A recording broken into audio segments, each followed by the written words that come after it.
नमस्कार दोस्तों, एग्ज़ाम साधक के YouTube प्लेटफॉर्म में आपका स्वागत है। आज हम शुरुआत करने से पहले ये समझ लेते हैं कि पिछली क्लास में हमने क्या क्या देखा था। आपको याद होगा तो पिछली क्लास में हमने सारी चीज़ें देखी थी सुप्रीम कोर्ट के बारे में। सुप्रीम कोर्ट के बारे में हमने आपको बहुत सारी चीज़ें बताई थी और हम आपको फिर से एक बार याद दिला दें कि जो 21 मई को प्रीलिम्स होने वाला है उसमें जो क्वेश्चन पूछे जा सकते हैं यूनिट 6 से, वो सारी चीज़ें हम इस क्लास में कवर कर रहे हैं। जितनी भी क्लासेस चल रही हैं हमारी, लगभग यूनिट 6 खत्म होने वाला है। उच्च न्यायालय के बाद एक क्लास हमारी और है संविधान संशोधन की। उसके बाद यूनिट 6 की सारी क्लासेस बिल्कुल फ्री में हमारे यूट्यूब चैनल एग्जाम साधक में आपको मिल जाएंगी। आप चाहें तो वहां पर जाकर सारे क्लासेस देखकर और एक साथ रिवीजन कर सकते हैं। ठीक है, तो आज की शुरुआत हम किससे कर रहे हैं? उच्च न्यायालय। उच्च न्यायालय के बारे में हम आपको जानकारी देंगे और उच्च न्यायालय से कोई ना कोई क्वेश्चन जरूर पूछा जाता है, इसलिए आपको यह ध्यान देने की जरूरत है कि इसे अच्छे तरीके से आप तैयार करें। ठीक है, चलिए सबसे पहले तो सामान्य परिचय की बात करते हैं।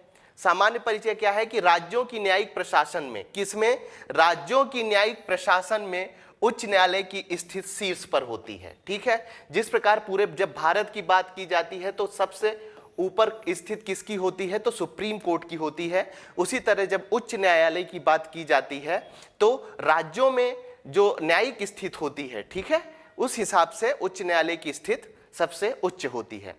उसके बाद आपको याद रखना है कि उच्च न्यायालय की चर्चा भाग 6 में अनुच्छेद 214 से 231 के बीच में बताया गया है। किसमें बताया गया है? ये बहुत जरूरी चीज है। मैं हमेशा कहता हूं कि कम से कम आपको पार्ट जरूर याद होने चाहिए। किस पार्ट में कौन सा अनुच्छेद कहां से कहां तक है, ये चीज आपको जरूर होना चाहिए। ठीक है, तो उच्च न्यायालय भाग 6 के अनुच्छेद 214 से 231 तक की सारी बातें इसमें बताई गई हैं। किसके बारे में बताई गई हैं? तो उच्च न्यायालय के बारे में बताया गया है। ये चीज आपको याद रखना है। भाग 6 में अनुच्छेद 214 से 231 के बीच में। ठीक है, संसद एक उच्च न्यायालय के न्यायिक क्षेत्र का विस्तार किसी संघ क्षेत्र में कर सकता है। मतलब संघ राज्य क्षेत्र में भी किसी उच्च न्यायालय की स्थापना किसके द्वारा की जा सकती है? यहां पर इंपॉर्टेंट चीज है, संसद के द्वारा की जा सकती है। अब यहां पर एमपीपीएससी जो स्टेटमेंट वाले क्वेश्चन देते हैं तो आपको यहां पर याद रखना है कि संसद की जगह में क्या, संसद की जगह में हो सकता है आपको वो राष्ट्रपति लिख कर दे दें। कैसा स्टेटमेंट आपको दे देंगे कि राष्ट्रपति एक उच्च न्यायालय के न्यायिक क्षेत्र का विस्तार किसी संघ क्षेत्र में कर सकता है। तो याद रखना है आपको कि राष्ट्रपति नहीं करता है, बल्कि कौन करता है? संसद के द्वारा न्यायिक क्षेत्र का विस्तार किसी संघ क्षेत्र में किया जाता है, अथवा किसी संघ राज्य क्षेत्र को ही उच्च न्यायालय के न्यायिक क्षेत्र से बाहर कर सकती है। यह चीज आपको याद रखना है। ठीक है, और किसी संघ क्षेत्र में यदि उच्च न्यायालय बनाना है तो वो भी किसके द्वारा बनाया जाएगा? वो भी संसद के द्वारा बनाया जाएगा, राष्ट्रपति के द्वारा नहीं बनाया जाएगा। यह चीज आपको याद रखनी है। ठीक है, चलिए आगे बढ़ते हैं। अब उच्च न्यायालय के संगठन के बारे में बात करते हैं।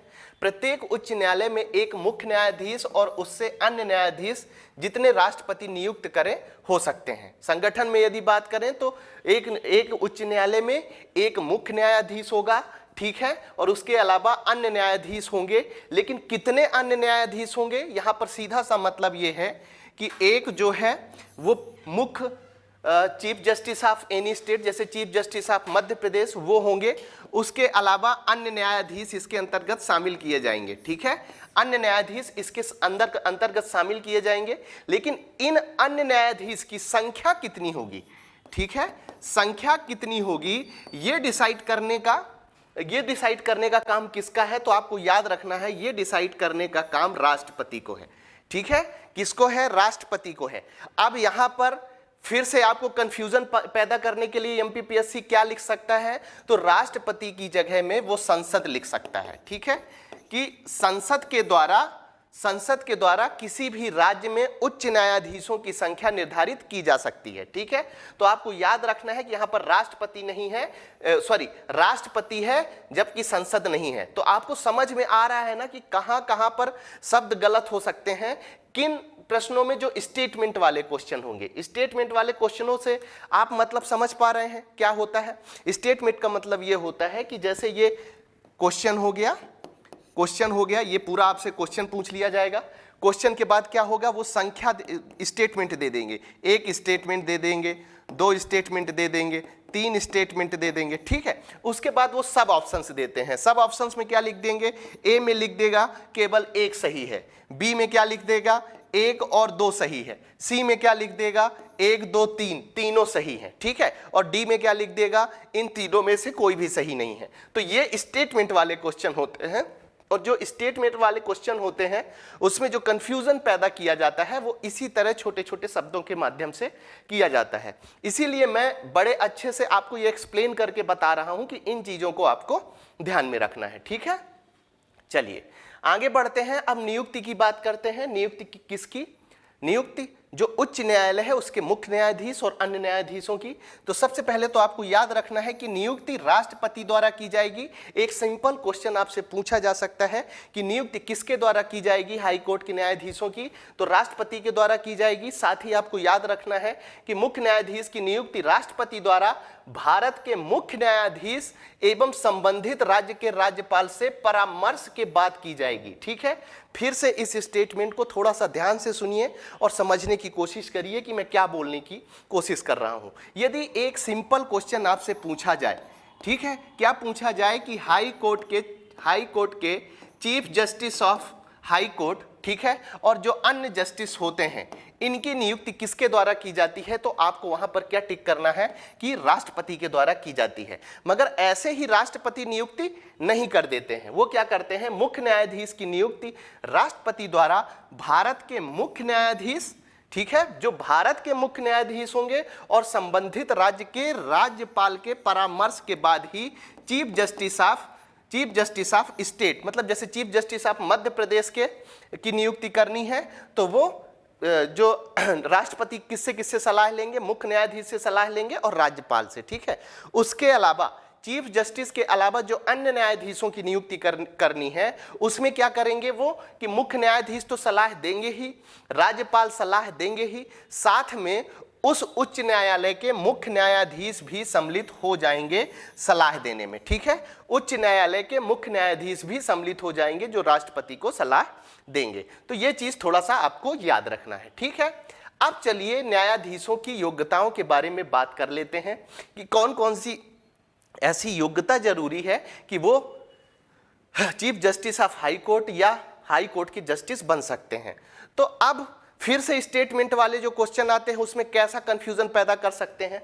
अब वहां पर वो लिख सकते हैं कि भारत का नागरिक हो। पहली योग्यता क्या है, आपको साफ साफ नजर आ रही होगी कि भारत का नागरिक हो, लेकिन यहां पर क्या लिख सकते हैं वो स्टेटमेंट, भारत का व्यक्ति हो, ठीक है। जैसे ही वो लिखेगा भारत का व्यक्ति हो एक योग्यता होती है तो ये स्टेटमेंट गलत हो जाएगा। क्या हो जाएगा, गलत हो जाएगा कि भारत का व्यक्ति नहीं बल्कि नागरिक होता है। और व्यक्ति और नागरिक में अंतर मैं पहले ही बता चुका हूं, फिर से एक बार आपको रिपीट कर देता हूं, एक बार फिर से बता देता हूं कि व्यक्ति और नागरिक में क्या फर्क होता है, ठीक है। नागरिक का सीधा सा मतलब ये होता है जो वोट डाल सकता है, जो चुनाव लड़ सकता है, ठीक है, मतलब भारत के जो जन्म से ही यहां पर रहा है, सारे अधिकार उनको प्राप्त है, वो नागरिक कहलाता है।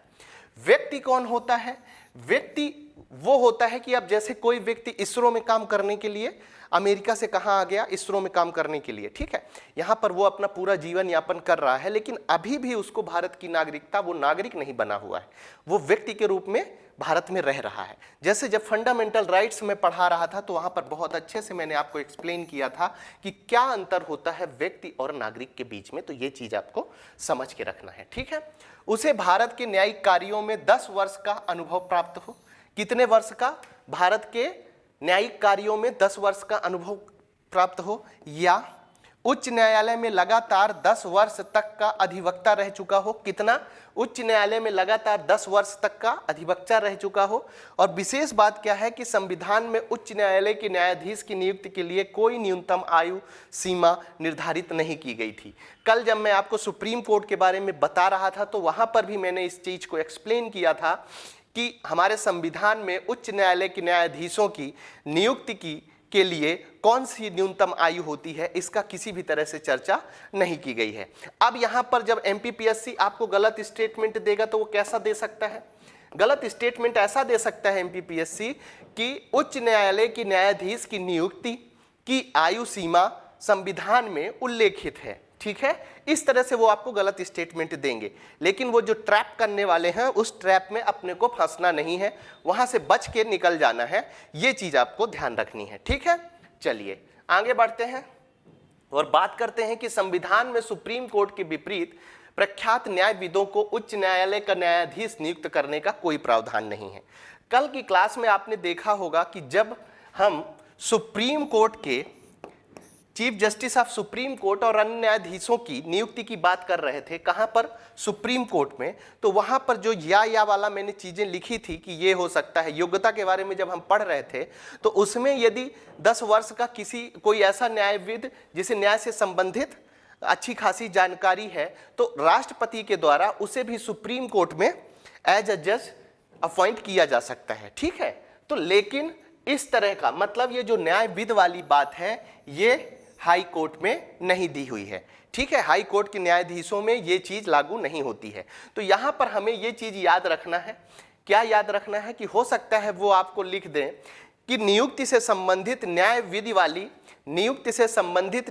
वाली जो शर्त है वो हाई कोर्ट और सुप्रीम कोर्ट दोनों के न्यायाधीशों के ऊपर लागू होती है ये बात। ठीक है, तो आपको याद रखना है कि केवल सुप्रीम कोर्ट में लागू होती है, उसके अंतर्गत हाई कोर्ट के न्यायाधीशों को शामिल नहीं किया जाता है, ये चीज आपको याद रखनी है। ठीक है, चलिए आगे बढ़ते हैं, शपथ की बात कर लेते हैं। शपथ में आपको बिल्कुल पता होगा कि राज्य के राज्यपाल इस कार्य के लिए उसके द्वारा नियुक्त किसी अन्य व्यक्ति के द्वारा, कौन दिलाएगा, किसके बारे में पढ़ रहे हैं, दिमाग से मत निकालिएगा, अपने याद रखिएगा कि हम हाई कोर्ट के बारे में पढ़ रहे हैं। ठीक है, तो हाई कोर्ट के जस्टिस को, चाहे वो चीफ जस्टिस हो या अन्य हो, चीफ जस्टिस हो या अन्य जस्टिस हो, उन्हें शपथ कौन दिलाता है, तो राज्य का राज्यपाल के द्वारा उन्हें शपथ दिलाया जाता है। ये चीज आपको याद रखनी है। इसके यदि राज्यपाल अनुपस्थित रहता है, राज्यपाल उपस्थित नहीं रहता है, तो राज्यपाल के द्वारा नियुक्त किया गया किसी भी व्यक्ति को, कोई भी व्यक्ति चीफ जस्टिस को या हाई कोर्ट के जस्टिस को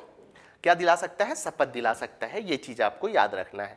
न्यायाधीशों की कार्यकाल की बात कर लें तो सबसे बड़ा स्टेटमेंट आपको याद रखना है कि न्यायाधीशों का कार्यकाल हमारे संविधान में उल्लेखित नहीं किया गया है। 3 स्टार बनाइए और नोट डाउन करिए कि संविधान में न्यायाधीशों के कार्यकाल उल्लेखित नहीं किया गया है। आपसे कैसा स्टेटमेंट देकर वो पूछ सकते हैं कि न्यायाधीशों का कार्यकाल का वर्णन हमारे संविधान में किया गया है। यदि वो ऐसा लिख के आपको स्टेटमेंट दे रहे हैं तो ऐसा स्टेटमेंट बिल्कुल भी गलत माना जाएगा। ठीक है, आपने देखा होगा पिछले 1-2 सालों से एमपीपीएससी में एक ट्रेंड चला है कि वो जो स्टेटमेंट दे रहे हैं खासकर किसमें, राज व्यवस्था में।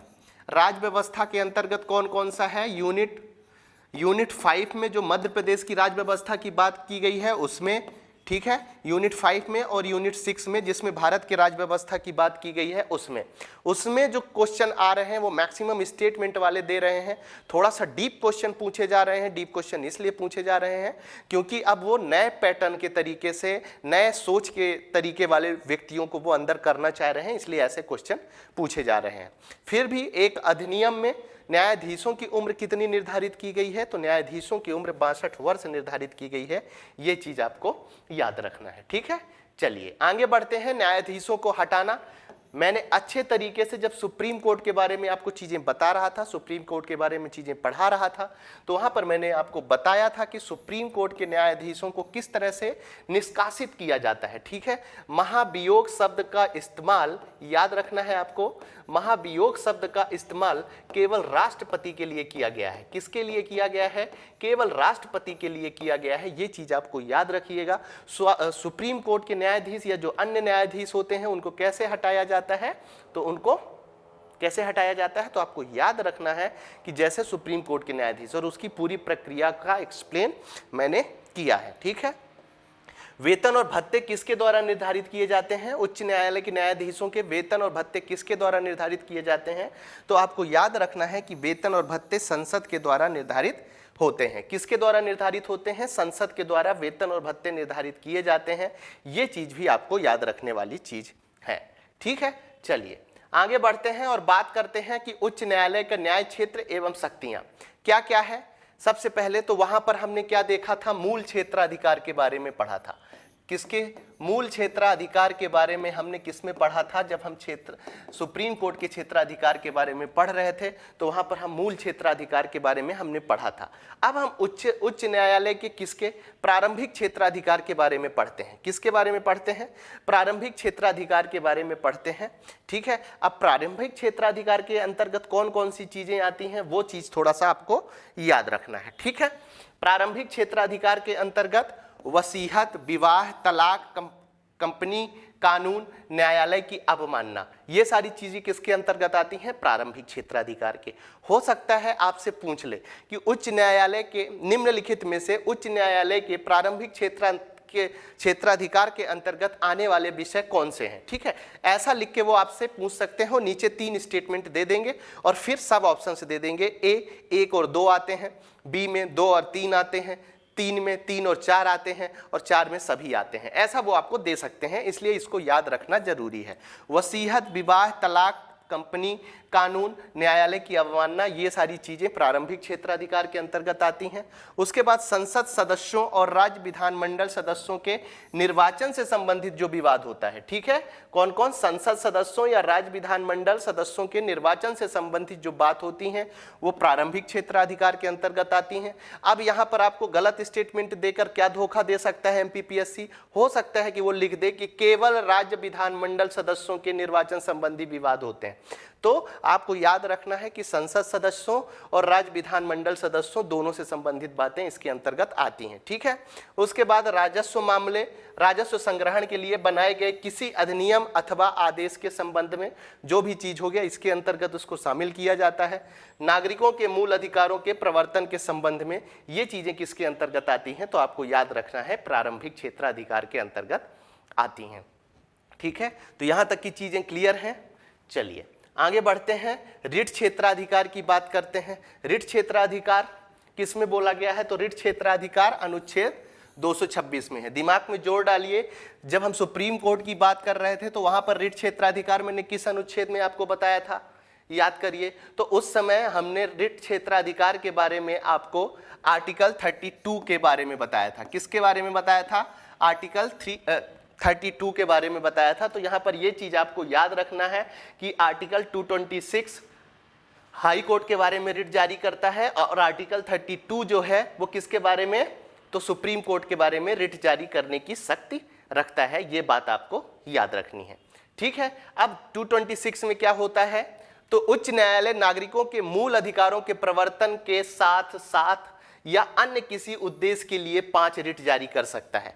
अब इस रिट जारी करने की व्यवस्था में आपको एक चीज याद रखनी है। कौन सी चीज याद रखनी है?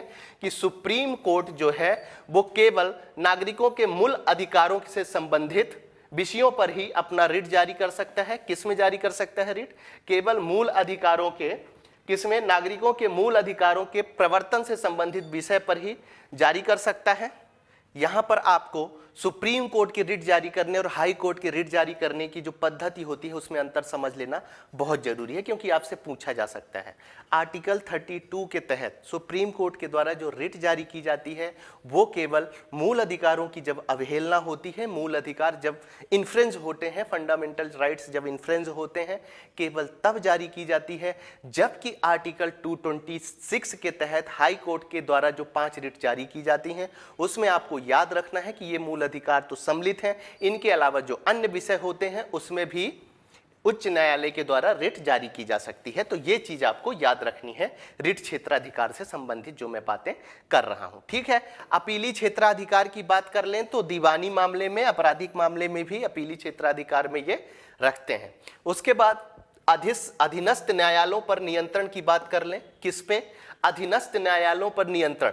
अधीनस्थ न्यायालयों का मतलब क्या है? कि हाई कोर्ट के नीचे जो डिस्ट्रिक्ट कोर्ट होते हैं, ठीक है, और जो छोटे कोर्ट होते हैं, ठीक है, मुंसिफ कोर्ट भी कुछ कोर्टों को कहा जाता है, उन सभी पर किसका नियंत्रण होता है? तो आपको याद रखना है कि राज्य के हाई कोर्ट का नियंत्रण उन सभी पर होता है। ये सारी चीजें आपको याद रखनी है। आगे बढ़ते हैं, अभिलेख न्यायालय की बात कर लेते हैं। तो देखिए यहां पर एक शब्द अभिलेख न्यायालय। अभिलेख न्यायालय से संबंधित क्या बात होती है? कि उच्च न्यायालय के फैसले, कार्रवाई आदि साक्ष्य के तौर पर रखे जाते हैं। इसमें 2 शक्तियां शामिल की गई हैं अभिलेख न्यायालय में। क्या? अभिलेख न्यायालय में 2 शक्तियां शामिल की गई हैं, आपको याद रखना है। पहली शक्ति क्या है कि उच्च न्यायालय के फैसले, कार्रवाई आदि साक्ष्य के तौर पर रखे जाते हैं। पहली शक्ति क्या है अभिलेख न्यायालय के अंतर्गत हाई कोर्ट की जो पहली शक्ति क्या है उसे आपको याद रखना है। तो उच्च न्यायालय के फैसले, कार्रवाई आदि साक्ष्य के तौर पर रखे जाते हैं, ये चीज़ याद रखना है। और दूसरी चीज़ क्या याद रखना है आपको, न्यायालय की अवमानना पर साधारण कारावास या आर्थिक दंड या दोनों प्रकार के दंड का अधिकार दिया गया है। न्यायालय की अवमानना पर साधारण कारावास या मतलब यदि न्यायालय की अवहेलना की जाती है, मतलब न्यायालय के द्वारा जो आदेश दिया जाता है यदि उस आदेश का पालन नहीं किया जाता तो जो सजा का प्रावधान रखा गया है वो किस में रखा गया है, तो अभिलेख न्यायालय की जो शक्तियां हैं उसी के अंतर्गत ये शक्ति दी गई है। कभी कभी क्या होता है कि कुछ एडमिनिस्ट्रेटिव ऑफिसर्स होते हैं और वो जो है ये काम नहीं कर पाते हैं, तो ये चीजें आपको याद रखनी है, ठीक है। अब न्यायिक पुनर्वलोकन की शक्ति। न्यायिक पुनर्वलोकन का मतलब क्या है कि उच्च न्यायालय की विधानमंडल व केंद्र सरकार दोनों के अधिनियम व कार्यकारी आदेशों को संवैधानिकता का परीक्षण। मैंने जब आपको फंडामेंटल राइट्स पढ़ाया था तो वहां पर मैंने आर्टिकल 13 के बारे में काफी चर्चा की होगी, यदि आपको याद होगा, न्यायिक समीक्षा, न्यायिक पुनर्वलोकन, ठीक है। उसमें मैंने आपको एक चीज बताई थी कि फंडामेंटल राइट्स के अगेंस्ट में, किसके, फंडामेंटल राइट्स के अगेंस्ट में यदि संसद के द्वारा या विधानमंडल के द्वारा किसी भी तरह का एक्ट बनाया जाता है, कोई रूल बनाया जाता है जो कि फंडामेंटल राइट को इन्फ्रिंज करता है, ठीक है, उन सारी चीज़ों को इसके अंतर्गत किया जाता है। न्यायिक पुनर्वलोकन शक्ति के अंतर्गत वो सारी चीज़ें आती हैं। किसके, हाई कोर्ट के न्यायिक पुनर्वलोकन के अंतर्गत वो सारी चीज़ें आती हैं, वो चीज़ आपको याद रखना है, ठीक है। चलिए अब चर्चा किसकी हम कर लेते हैं, अधीनस्थ न्यायालय की चर्चा कर लेते हैं, ठीक है। अधीनस्थ न्यायालय में जो सबसे महत्वपूर्ण बात आपको याद रखनी है वो ये याद रखनी है, अधीनस्थ न्यायालय में क्या रखनी है कि संविधान के भाग 6 में अनुच्छेद 233 से 237 तक किसका वर्णन किया गया है, तो अधीनस्थ न्यायालय का वर्णन किया गया है। ये चीज आपको याद रखनी है। किसके अंतर्गत, अधीनस्थ न्यायालय जो है इसके अंतर्गत संविधान के भाग 6 में, किसमें, भाग 6 में, दिमाग पे बिठा लीजिए। मैं हमेशा कहता हूं आप लोगों से कि एक चीज जरूर याद रखिए, कम से कम संविधान के जो पार्ट्स हैं, क्या, जो भाग हैं संविधान के, कम से कम उनको रट्टा मार लीजिए आप। मैं समझने या कुछ लॉजिकल वाली बात नहीं करूंगा, सीधा एक स्टेटमेंट अपना यूज कर रहा हूं कि आप रट्टा मार लीजिए, ठीक है, भाग को, और भाग के अंदर जो जो आर्टिकल्स हैं, ठीक है, ये आर्टिकल से लेकर ये आर्टिकल तक इस भाग के अंतर्गत हैं, और विषय, ये 3 चीजें आप कर लीजिए। आपको क्या क्या करना है एक बार मैं एक्सप्लेन कर देता हूं। भाग संख्या याद रखनी है कि कौन से भाग में वर्णित किया गया है, पहली बात। फिर आपको आर्टिकल्स याद रखने हैं कि इस भाग में किस आर्टिकल से लेकर किस आर्टिकल तक की बात की गई है। और तीसरी महत्वपूर्ण बात याद रखना है विषय। विषय में कैसे कि भैया ये जो पार्ट है, ये जो जैसे एक पार्ट है, एक पार्ट में किस आर्टिकल से किस आर्टिकल तक बात है और एक उसका विषय क्या है। तो ये 3 चीजें आप जरूर याद कर लीजिए, लिस्ट बनाकर याद कर लीजिए, अपने घर की दीवार है उस पर चिपका लीजिए, आते जाते इन पार्ट्स पर एक नज़र डालते रहिए, तो इससे चीज़ें क्या होंगी, मजबूत होती हैं, ठीक है। तो ये सारी चीज़ें आपको याद रखना है।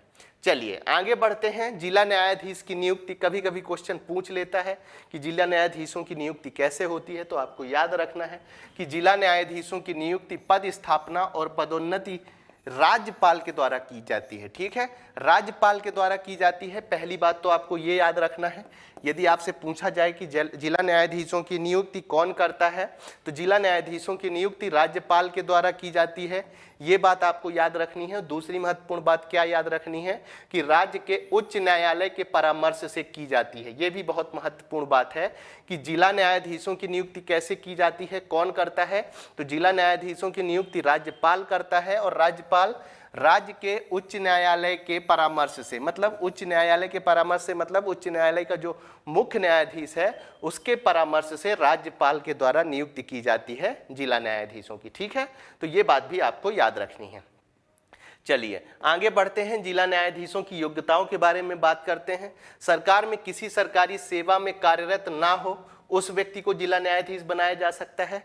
किसे बनाया जा सकता है, आपको याद रखना है कि सरकार में किसी सरकारी सेवा में कार्यरत व्यक्ति ना हो उसे जिला न्यायाधीश बनाया जा सकता है। कम से कम 7 वर्ष का अधिवक्ता का अनुभव हो, ये चीज़ आपको याद रखनी है। उच्च न्यायालय ने उसकी नियुक्ति की सिफारिश की हो, ये सारी चीज़ें आपको याद रखनी है जिनको कि जिला न्यायाधीश नियुक्त किया जा सकता है। ठीक है, उसके बाद जिला एवं सत्र न्यायाधीश की बात कर लेते हैं। दीवानी पक्ष उसके अंतर्गत होता है और उसके बाद फौजदारी पक्ष होता है।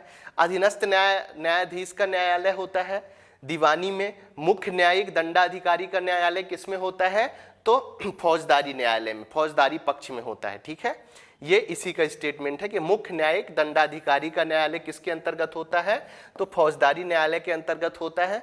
उसके बाद याद रखना है दीवानी पक्ष में मुंसिफ अदालत का न्यायालय होता है और इनके में न्यायिक दंडाधिकारी का न्यायालय होता है। तो ये सारी चीजें आपको इसके अंतर्गत याद रखनी है। ठीक है, यहाँ तक की चीजें क्लियर हैं। चलिए आगे बढ़ते हैं। अगली क्लास में हम किसके बारे में पढ़ने वाले हैं, तो अगली क्लास में हम संविधान संशोधन के बारे में आपको कुछ चीजें बताने वाले हैं। ठीक है, आप सभी के उज्जवल भविष्य की शुभकामनाओं के साथ आज की क्लास हम यहीं समाप्त करते हैं। धन्यवाद।